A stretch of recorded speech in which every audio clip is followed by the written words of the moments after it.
दोस्तों कैसे हैं आप लोग। चलिए आप लोग के लिए हम नया सीरीज शुरू करने जा रहे हैं। नया सीरीज क्या होगा, नया सीरीज जो है सो यूजीसी नेट जो अभी एग्जाम होने वाला है जून में, जून 25 का।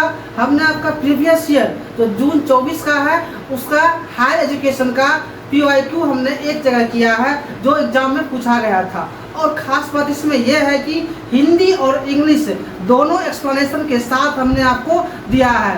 क्या इसका आंसर सही है, क्या क्या गलत है, क्यों गलत है, क्यों सही है, इसके साथ हमने क्वेश्चन डिस्कस किया है जो कि आपका हायर एजुकेशन का इम्पोर्टेंट क्वेश्चन है जो एग्जाम में पूछा गया था। चलिए बढ़ते हैं आगे क्वेश्चन की ओर।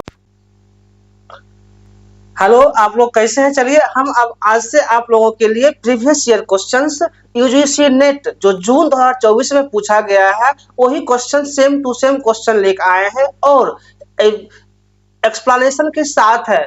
हिंदी में भी और इंग्लिश में भी किसी भी स्टूडेंट को कोई कठिनाई नहीं होगी जो अभी एग्जाम होने वाला है। क्योंकि देखिए जो प्रीवियस ईयर क्वेश्चंस होता है कभी कभी वो क्वेश्चन भी रिपीट होता है, इसलिए हमने टोटल जो हायर एजुकेशन यूनिट है उसका प्रीवियस ईयर क्वेश्चन आप लोगों के लिए लेकर आया है।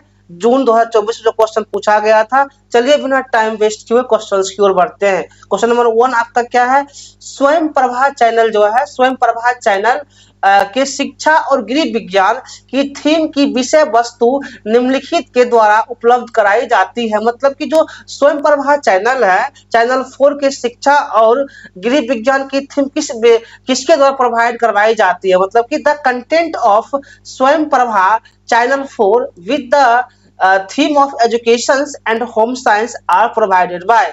आपको संस्था का नाम पूछ रहा है कि किसके द्वारा स्वयं प्रभा चैनल 4 प्रोवाइड करवाया जाता है। देखिए क्वेश्चन यूजीसी नेट जून 2024 में पूछा गया है, आप लोग इसको जाकर मिला भी सकते हैं। ठीक, इसका आंसर आपका हो जाएगा CEC न्यू दिल्ली। जो CEC न्यू दिल्ली है इसके द्वारा ही जो है शिक्षा और गृह विज्ञान चैनल स्वयं प्रभा चैनल 4 प्रोवाइड करवाया जाता है। क्यों करवाया जाता है, कैसे करवाया जाता है, उसका भी आप लोगों के बीच हम एक्सप्लेनेशन के साथ देंगे।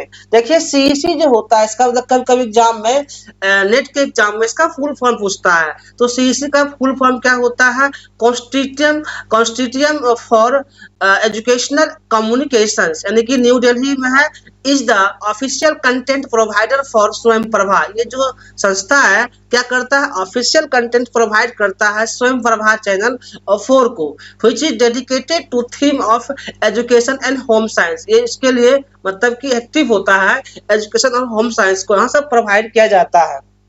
यानी कि स्वयं प्रभा एक DTH आधारित शैक्षिक प्रसारण सेवा है जिसमें 34 चैनल है। कभी कभी देखिए क्वेश्चन आपको चैनल से भी पूछ देता है कि कितना चैनल है।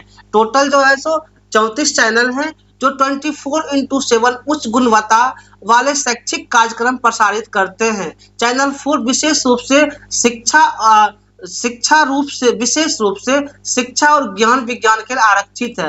34 चैनल है और 24/7 उच्च गुणवत्ता वाले कार्यक्रम प्रसारित करते हैं। ठीक है, और चैनल चौथा जो है सो क्या है, शिक्षा और गृह विज्ञान के लिए आरक्षित है और इसके लिए CEC जो है नई दिल्ली द्वारा कंटेंट प्रदान किया जाता है। यदि आपसे पूछा जाए कि जो होम साइंस है, होम साइंस गृह विज्ञान के लिए कंटेंट कहाँ से प्रोवाइड करवाया जाता है, तो आप सिंपल बोलेंगे कि नई दिल्ली द्वारा, CEC नई दिल्ली द्वारा प्रदान करवाया जाता है, जो कि यूजीसी नेट जून 24 में एक क्वेश्चन पूछा गया है। ठीक है, IIT मद्रास क्या करता है, ये चैनल 1 इंजीनियरिंग प्रोवाइड करता है और एक एक ऑप्शन का हमने यहाँ पर एक्सप्लेनेशन डाला है जो आप देखिए। चलिए IIT मद्रास क्या करता है, चैनल 1 इंजीनियरिंग के लिए होता है। इग्नू जो होता है चैनल 17 उसमें होता है, teacher education and other subject के लिए इग्नू प्रोवाइड करता है जो कि ओपन यूनिवर्सिटी है। IIT दिल्ली क्या करता है, इन्वॉल्व होता है in other technical content but not for channel 4, यानी कि सिर्फ चैनल 4 नहीं होता है लेकिन IIT दिल्ली में अदर कंटेंट अवेलेबल होता है। इसलिए आपका सही आंसर जो होता है CEC न्यू दिल्ली सही उत्तर है। आप इसे देख सकते हैं क्योंकि ये जून 2024 में क्वेश्चन पूछा गया है। चलिए नेक्स्ट क्वेश्चन की ओर बढ़ते हैं। नेक्स्ट क्वेश्चन सेकंड क्वेश्चन है, which of the following is the first post independence education commission in India. मतलब कि भारत का स्वतंत्रता प्राप्ति के पश्चात पहला शिक्षा आयोग निम्नलिखित में से कौन सा है? जब हमारा देश आजाद हुआ तो उस समय आजादी के बाद मान लीजिए पहला शिक्षा आयोग कौन सा है, ये यहाँ पर कहा जा रहा है। तो इंडियन एजुकेशन कमीशन ये आपका नहीं है स्वतंत्रता प्राप्ति के बाद। कलकत्ता यूनिवर्सिटी कमीशन ये भी नहीं है। यूनिवर्सिटी एजुकेशन कमीशन जो है आपका, ये यूनिवर्सिटी एजुकेशन कमीशन विश्वविद्यालय शिक्षा आयोग, ये जो है सो आपका आजादी के बाद का सबसे पहला इंडियन एजुकेशन कमीशन है। अब इंडियन यूनिवर्सिटी कमीशन ये भी आपका यहाँ पे नहीं होगा। अब क्यों नहीं होगा इसका हम एक्सप्लेनेशन में देखेंगे, क्यों इसका आंसर आपका 3 होगा, यूनिवर्सिटी एजुकेशन कमीशन। चलिए पॉइंट टू पॉइंट एक्सप्लेन करते हैं। एक्चुअली देखिए द यूनिवर्सिटी एजुकेशन कमीशन 1948-49 में आया, जो कि वो फर्स्ट एजुकेशन कमीशन है। क्या है ये भाई? ये फर्स्ट एजुकेशन कमीशन है, यूनिवर्सिटी एजुकेशन कमीशन। इसके आजादी के बाद आया, आफ्टर इंडिपेंडेंस, आजादी के बाद आया ये, ठीक है। और इसको चेयर कौन कर रहे थे? Doctor Radha Krishnan, doctor Radha Krishnan, S Radha Krishnan इसको चेयर कर रहे थे। Distinguished philosophers and later the president of India, ठीक है। उसके बाद हिंदी में भी देख लेते हैं। हिंदी क्या है? इस आयोग का उद्देश्य स्वतंत्र भारत के विश्वविद्यालय शिक्षा प्रणाली की समीक्षा करना है कि विश्वविद्यालय शिक्षा प्रणाली किस तरह से काम कर रही है। आवश्यक सुधार सुझाना था, जो भी सुधार होना था उसको बताना था। आयोग ने विश्वविद्यालय में शिक्षा की गुणवत्ता सुधारने, शिक्षण प्रशिक्षण, शोध को बढ़ावा देने, मैंने रिसर्च को बढ़ावा देने और उस शिक्षा के उद्देश्यों को स्पष्ट करने पर बल दिया। यानी कि जो आजादी के बाद देखिए यहाँ पे फिर अभी तो फर्स्ट एजुकेशन कमीशन था, फिर सेकंड कब आया, थर्ड कब आया, तो इस तरह से आप आगे का भी कर लीजिएगा। मुदलियार आए, उसके बाद मतलब इस एजुकेशन कमीशन से एग्जाम में क्वेश्चंस आते हैं, ठीक।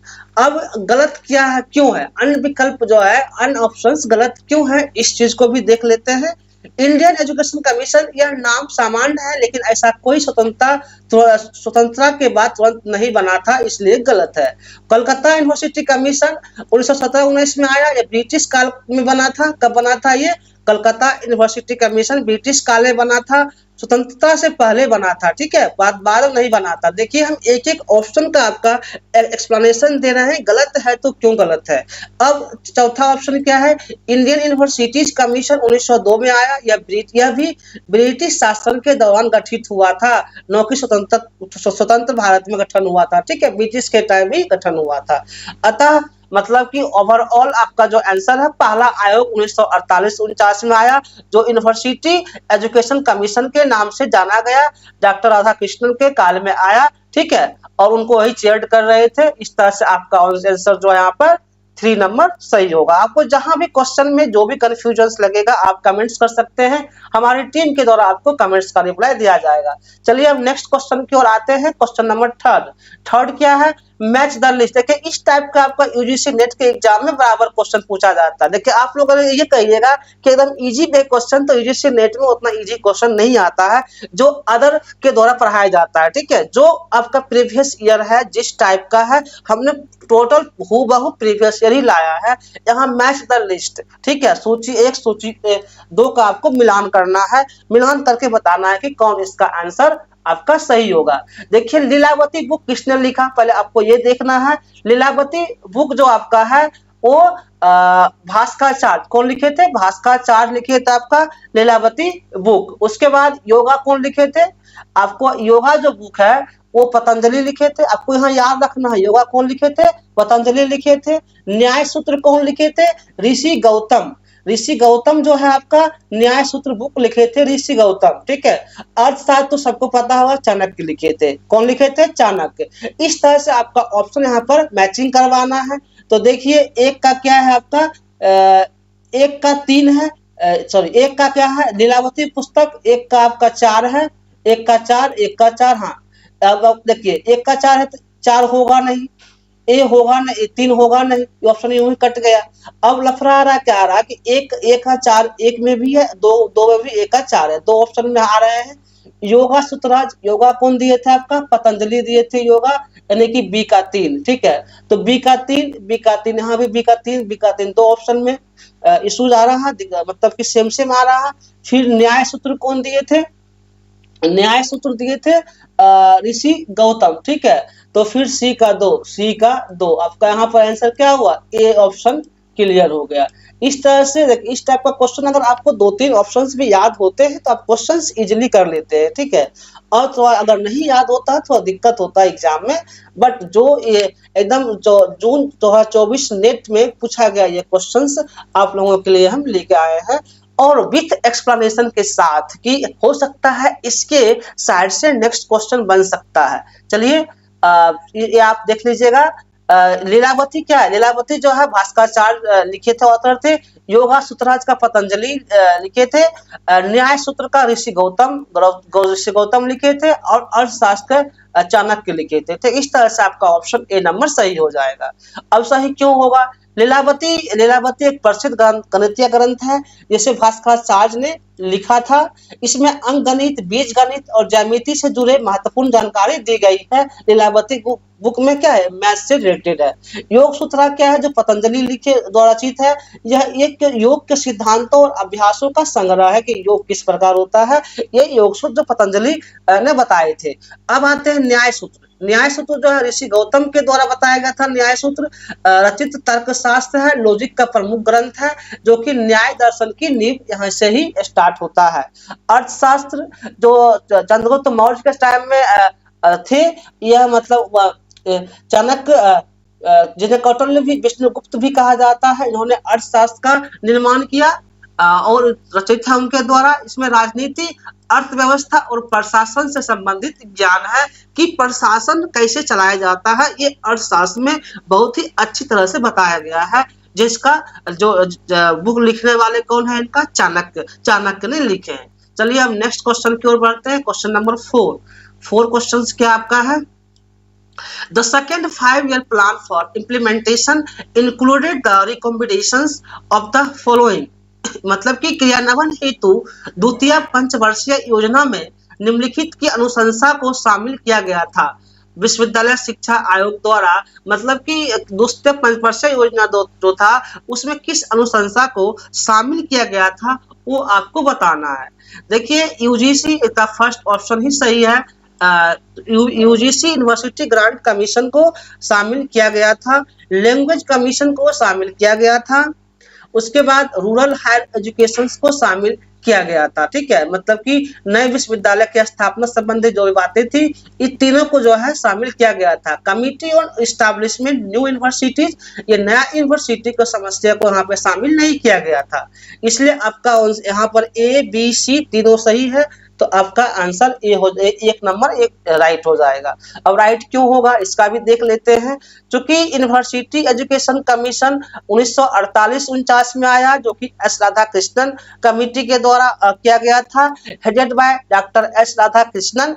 इट रिकमेंड एक्सपेंशन और autonomy and quality in higher education. वहाँ ऑटोनॉमी भी चाहिए था और एजुकेशन में क्वालिटी भी होना चाहिए। यही 48-49 का यूनिवर्सिटी एजुकेशन कमीशन का मुख्य उद्देश्य था, ठीक है। इसकी सिफारिशों में विश्वविद्यालय की स्वायत्तता, गुणवत्ता सुधार और उस शिक्षा के प्रसार पर जोर देना था।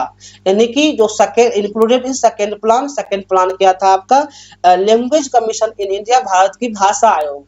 एक्चुअली रिकमेंड तो किया गया the promotion and integration of regional language. किसको प्रमोट किया गया, रीजनल लैंग्वेज को प्रमोट किया गया हायर एजुकेशन में, यानी कि क्षेत्रीय भाषा को जो है उस शिक्षा में समावेशित करने की सिफारिश की गई थी। कि देखिए क्षेत्रीय भाषा अगर समावेश होता है, इंक्लूड होता है, तो क्या होता है कि एजुकेशन का लेवल बढ़ जाता है और उस एरिया में रहने वाले बच्चे अच्छे से पढ़ाई, मतलब उनको अपना लैंग्वेज समझ में आ जाता है, ठीक है। अब थर्ड क्या आपका है, सेकेंड एजुकेशन प्लान तीनों है। और सी नंबर क्या है, ये भी सेकंड एजुकेशन प्लान है। Rural higher education committee aimed to develop higher education rural area, जो देहाती क्षेत्र होता है, गांव वाला क्षेत्र होता है, उस क्षेत्र में भी क्या था, एजुकेशन को मतलब कि बढ़ाना था, ब्रिज द अर्बन और रूरल डिवाइड के बीच ब्रिज जो था उसको समाप्त करना था, यानी कि ग्रामीण क्षेत्रों में उस शिक्षा संस्थानों की स्थापना हेतु सिफारिश की गई थी कि दोनों एरिया में शिक्षा का विकास हो। यही जो है एजुकेशन का सेकंड प्लान है। क्या है आपका, ये एजुकेशन का द्वितीय पंचवर्षीय योजना का यही मतलब उस यही तीनों पॉइंट अनुशंसा किया गया था। अब क्या है, committee on establishment of new universities, ऐसा उसमें कहीं भी नहीं किया गया था कि नया यूनिवर्सिटी का इस्टेब्लिशमेंट हो, वहां पे कोई कमेंट्स नहीं किया गया था। ठीक है, इस तरह से यह ऑप्शन आपका होगा। और त्रिवर्षीय पाठ्यक्रम, इसका भी यहाँ पे नहीं किया गया था कि त्रिवर्षीय 3 ईयर डिग्री पाठ्यक्रम समिति यहाँ पे होने वाला है, ये भी वहां पर कमिटमेंट नहीं किया गया था एक्चुअली हमको लगा। हाँ ठीक है, ये ऑप्शन यहाँ पे एक छूटा हुआ है जो आप लोग यहाँ से लिंक कर लीजिएगा। यहाँ पे दे दिए हैं हम एक्सप्लेनेशन में, कमिटी ऑन 3 ईयर प्लान, ये भी वहां पे अप्लीकेबल नहीं था। ठीक है, इस तरह से आपका आंसर ए राइट होगा। अब आते हैं क्वेश्चन नंबर, यहाँ पर आपका आंसर भी दिया हुआ। चलिए क्वेश्चन नंबर 5 है। 5 क्या है, which of the following is the national coordinator of Swayam courses for non technical post graduation education, मतलब कि जो ये स्वयं है इसका ये इस तरह से नॉन टेक्निकल एजुकेशन है, टेक्निकल एजुकेशन नहीं है जो पोस्ट ग्रेजुएशन में होता है। तो इसमें क्या है, निम्नलिखित में से कौन गैर तकनीक स्नातक शिक्षा हेतु स्वयं पाठ्यक्रम का राष्ट्रीय समन्वयक निम्नलिखित में से राष्ट्रीय समन्वय कोऑर्डिनेटर है, यानी कि स्वयं को रेगुलेट कौन करता है, आपका यहाँ पर क्वेश्चन ये है। ठीक है, तो देखिए स्वयं को जो रेगुलेट करता है आपका ए यूनिवर्सिटी ग्रांट कमीशन यूजीसी जो है वो स्वयं को रेगुलेट करता है, जो कि यूजीसी नेट जून 24 में क्वेश्चन पूछा गया था हायर एजुकेशन में। क्यों, इसका आंसर ये होगा। टेक्निकल एजुकेशन क्या, टेक्निकल एजुकेशन को प्रमोट करता है इसलिए ये नहीं होगा। National institute of technical teacher, ये टीचर ट्रेनिंग के लिए है इसलिए ये नहीं होगा। National council of educational research के लिए एनसीईआरटी क्या होता है, जो मतलब 11, 12, 9, 10 के लिए जो बुक निकाला जाता है एनसीईआरटी से निकाला जाता है, तो ये होगा नहीं। Actually UGC university grant commission UGC is responsible for developing and delivering the non-technical post-graduation level। UGC university grant commission जो होता है पीजी तक का वहाँ पढ़ाई करवाया जाता है, जो कि नॉन टेक्निकल होता है, उसमें कोई टेक्निकल कोर्सेज इन्वॉल्व नहीं किया जाता है। जैसे कि उसमें क्या क्या होता है, आपका आर्ट्स होगा, ह्यूमैनिटीज होगा, कॉमर्स होगा, लॉ होगा, साइंस होगा, लेकिन उसमें कोई टेक्निकल कोर्स इन्वॉल्व नहीं होगा। यूजीसी के तहत स्नातकोत्तर स्तर के गैर तकनीकी पाठ्यक्रमों जैसे मानविकी, सामाजिक विज्ञान, वाणिज्य आदि को विकसित किया जाता है उसमें। ठीक है, एआईसीटी में क्या होता है, टेक्निकल एजुकेशन से, इसलिए नहीं होगा, जो कि इंजीनियरिंग मैनेजमेंट के लिए होता है। देखिए एक एक क्वेश्चन का हमने स्टेप बाय स्टेप एक्सप्लेन किए हैं। एनआईटीआर जो होता है टीचर ट्रेनिंग के लिए होता है, पॉलिटेक्निक के लिए होता है, ये ऑप्शन इसलिए नहीं होगा। और एनसीईआरटी जो होता है आपको स्कूल लेवल कोर्सेज 9 to 12 के लिए होता है, जो कि इसमें एप्लीकेबल नहीं है। अब कभी कभी एग्जाम में जो है स्वयं का फुल फॉर्म भी पूछता है, इसलिए हम यहाँ पे आपका स्वयं का मतलब कि डिटेल्स दिए हैं। Study web of active learning for young aspiring mind, ये स्वयं का फुल फॉर्म होता है। एक डिजिटल प्लेटफॉर्म है जो कि ministry of education government of India के द्वारा प्रोवाइड करवाया जाता है। फ्री ऑनलाइन कोर्सेस है, इसमें कोई चार्ज नहीं लगता है, कोई रुपया नहीं लगता है। स्कूल टू यूनिवर्सिटी लेवल पर यहाँ पढ़ाई होता है, आप लोग फ्री जाके यहाँ पर स्वयं पे पढ़ सकते हैं, यहाँ पर कोई चार्जेस नहीं है। ठीक है, फ्री ऑफ कॉस्ट यहाँ कोर्स दिया जाता है। स्वयं के अंतर्गत विभिन्न स्तरों के विषयों के लिए अलग अलग राष्ट्रीय समन्वयक नेशनल कोऑर्डिनेटर नियुक्त किए गए हैं, यानी कि आपका यूजीसी यूनिवर्सिटी ग्रांट कमीशन आपका यहाँ पे फाइनल आंसर है। ठीक है, अब नेक्स्ट क्वेश्चन नंबर 6 की ओर आते हैं। 6 क्या है, an important feature of the third 5 year plan was, यह भी जून 24 का नेट का क्वेश्चन है, यानी कि तीसरी पंचवर्षीय योजना का एक महत्वपूर्ण अभिलक्षण। क्या पूछ रहा है कि जो तीसरी पंचवर्षीय योजना है उसका एक महत्वपूर्ण अभिलक्षण क्या है, आप उसको बताइए। एवोल्यूशन ऑफ एजुकेशन, शिक्षा आयोग का उन्मूलन जी नहीं, ये नहीं था। Reduction in the number of college, महाविद्यालयों की संख्या में कटौती, ये भी नहीं हो सकता है। Setting up examination research units in some universities, मतलब कि कुछ विश्वविद्यालयों में परीक्षण की इकाई को लाया जाए। हाँ, यही आपका आंसर सही होगा, जो कि आपका 5 ईयर प्लान में लिया गया, जो उसकी महत्वपूर्ण पॉइंट है। ठीक है, क्यों है उसको देख लिया जाए।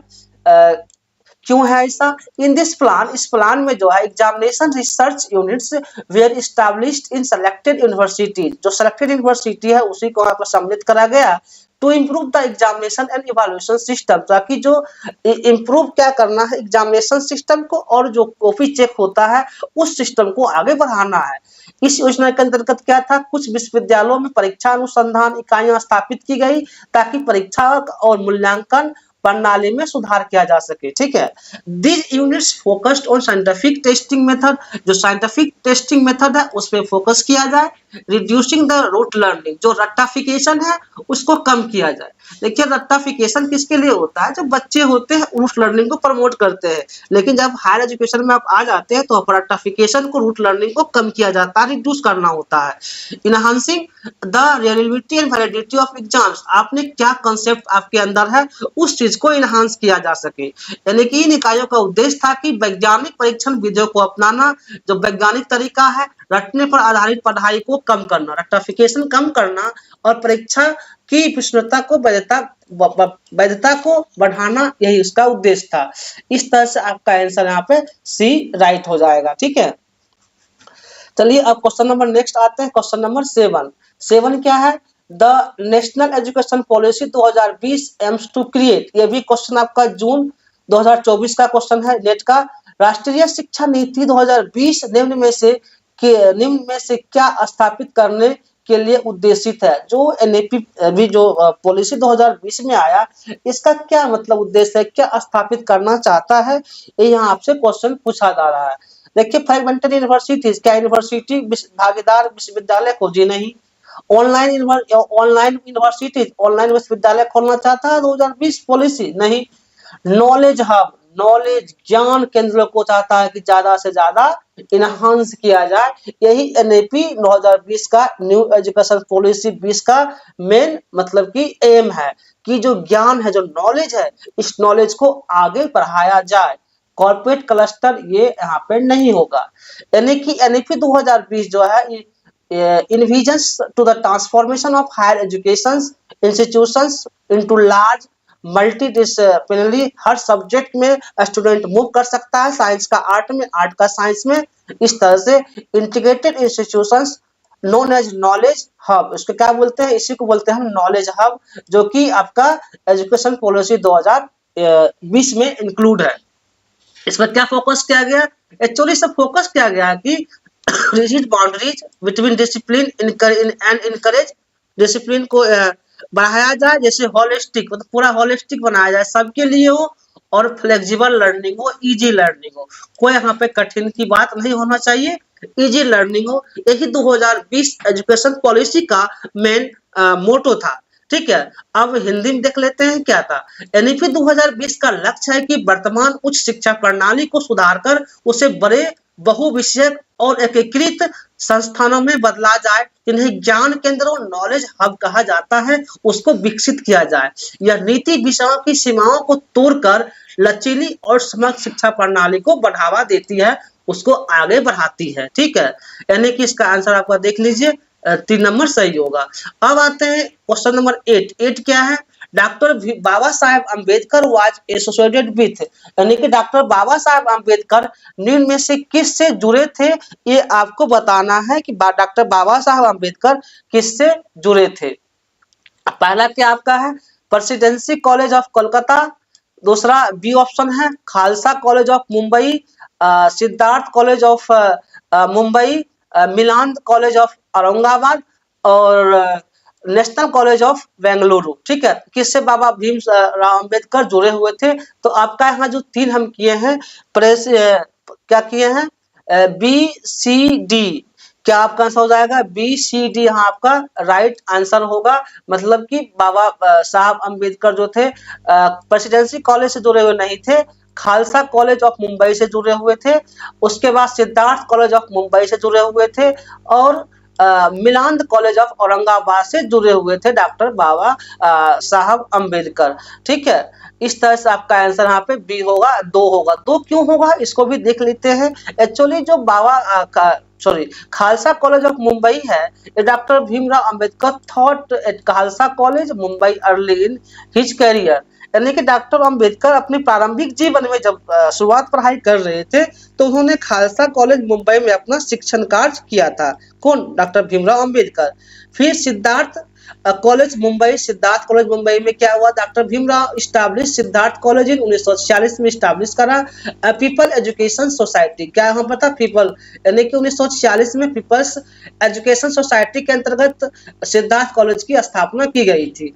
Doctor D Milind college of Aurangabad, Milind college of Aurangabad क्या है? Milind college was also established doctor Bhimrao Ambedkar under his vision to speed education system को, मतलब कि जो बैकवर्ड क्लास था उसको एजुकेशन में बढ़ाना मिलिंद कॉलेज डॉक्टर अंबेडकर द्वारा स्थापित शैक्षिक संस्थानों में से एक था। इस तरह से आपका आंसर क्या हो जाएगा? B C D is the right. इसमें जहां भी आपको लगे कंफ्यूजन आप कमेंट्स कर सकते हैं। ठीक है, कहीं कंफ्यूजन होना नहीं चाहिए। अगर आपको लगेगा तो आप कमेंट्स करिएगा, उसका मेरे टीम के द्वारा रिप्लाई दिया जाएगा, क्योंकि इसमें आपका सारा का सारा प्रीवियस ईयर क्वेश्चन है। अब क्वेश्चन नंबर 9 आते हैं। 9 क्या है कि which of the following university were multidisciplinary in ancient India, यानी कि निम्न में से कौन से विश्वविद्यालय प्राचीन भारत के समय बहुविषयक थे, वो आपको बताना है। जो प्राचीन भारत के समय बहुविषयक थे। ठीक है, बीएचयू समय थोड़ी था, प्राचीन में एंशिएंट है तो बीएचयू था नहीं, बनारस हिंदू यूनिवर्सिटी, आपको इस तो क्लियर ही होगा।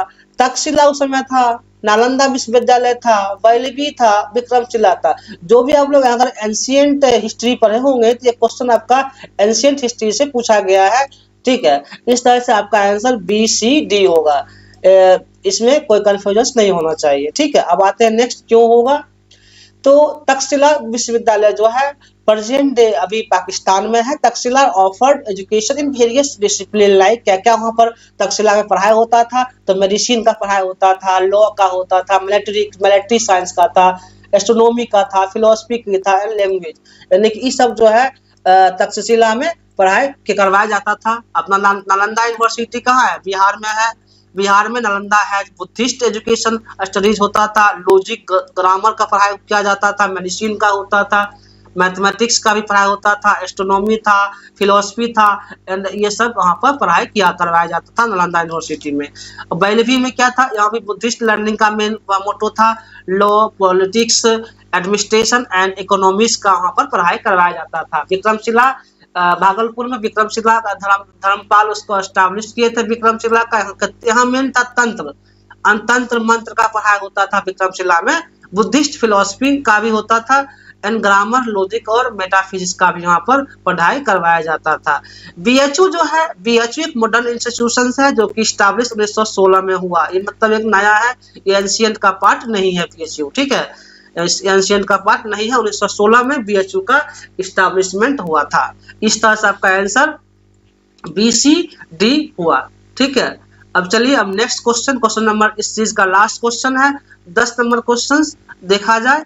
द नेशनल एजुकेशन पॉलिसी, एक minute, the national education policy 2020 recommended the integration of humanities at the under graduate level with subjects of, यानी कि जो राष्ट्रीय शिक्षा नीति 2020 है ने पूर्व स्नातक स्तर पर मानविकी एकीकरण को संस्तुति किन विषयों के साथ की थी? आपको यहाँ पर ये बताना है कि किन विषयों के साथ किया गया था संस्तुति। तो यहाँ देखिए ऑप्शन इस तरह से है। तो आपका यहाँ पे जो है क्या हो जाएगा? साइंस हो जाएगा, टेक्नोलॉजी के आधार पर भी किया गया था ह्यूमैनिटीज, इंजीनियरिंग के आधार पर किया गया था, मैथमेटिक्स को लिया गया था, प्रोपेगेंडा टेक्निक ये उसमें शामिल नहीं है। यानी कि जो 4 है आपका ये 2020 में जो ह्यूमैनिटीज है वो अंडर ग्रेजुएट लेवल पे उस सब्जेक्ट्स में शामिल किया गया। साइंस को, टेक्नोलॉजी को, इंजीनियरिंग को और मैथमेटिक्स को शामिल किया गया। इस तरह से आपका आंसर ABCD राइट है, यानी कि एक ऑप्शन सही है। अब सही क्यों है इस चीज का भी एक्सप्लेन कर लेते हैं, सही क्यों है।